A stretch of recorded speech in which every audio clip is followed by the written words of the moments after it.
ജീവിതത്തിൽ പല വിധത്തിലുള്ള വിമർശനങ്ങളിലൂടെ കടന്നു പോയിട്ടുള്ളവരാണ് നമ്മളെല്ലാവരും. എങ്ങനെയാണ് ഈ വിമർശനങ്ങളെ അഥവാ ക്രിറ്റിസിസത്തെ ഉൾക്കൊള്ളേണ്ടത്? രണ്ട് തരത്തിലുള്ള ക്രിറ്റിസിസമാണ് ഉള്ളത്: constructive criticism and destructive criticism. Constructive criticism can lift you up to help you grow and reach your goals. Destructive criticism can drag you down and make you doubt yourself.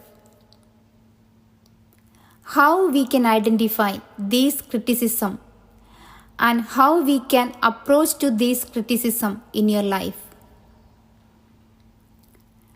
ഒരാൾ നിങ്ങളെ നല്ല രീതിയിൽ ഗൈഡ് ചെയ്യാനായി ഒരു feedback തരുമ്പോൾ അതാണ് constructive criticism.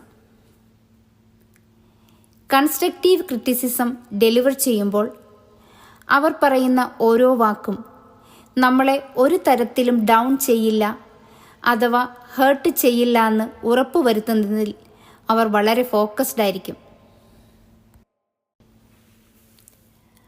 ഒരാൾ നിങ്ങളെ നല്ല രീതിയിൽ ഗൈഡ് ചെയ്യാനായി ഒരു ഫീഡ്ബാക്ക് തരുമ്പോൾ അതാണ് കൺസ്ട്രക്റ്റീവ് ക്രിറ്റിസിസം.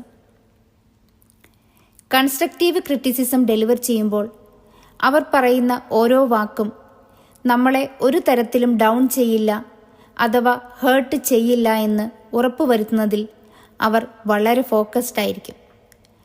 അവർ ഫോക്കസ് ചെയ്യുന്നത് കറക്റ്റ് ചെയ്യേണ്ട ആ ഇഷ്യൂവിനെയാണ്, നോട്ട് ദ പേഴ്സൺ. വളരെ റെസ്പെക്റ്റോടുകൂടി നല്ലൊരു സപ്പോർട്ടീവ് ടോണോടുകൂടി കറക്റ്റ് ചെയ്യപ്പെടേണ്ട ഇഷ്യൂ സ്പെസിഫിക്കായി എടുത്തു പറഞ്ഞ് ഒരു സൊല്യൂഷൻ ഫോക്കസ്ഡ് ആയിട്ടാണ് കൺസ്ട്രക്റ്റീവ് ക്രിറ്റിസിസം ഡെലിവർ ചെയ്യുന്നത്. ഇതുപോലെ ഒരു ഫീഡ്ബാക്ക് നിങ്ങൾക്ക് ലഭിക്കുകയാണെങ്കിൽ അതിനെ ഒരു തുറന്ന മനസ്സോടുകൂടി ഉൾക്കൊള്ളുക. Because it's a great opportunity for you to improve. Destructive ക്രിറ്റിസിസത്തോട് നിങ്ങൾ ഒരിക്കലും പെട്ടെന്ന് റിയാക്ട് ചെയ്യരുത്. അത് നിങ്ങളുടെ കോൺഫിഡൻസിനെ ബാധിക്കും.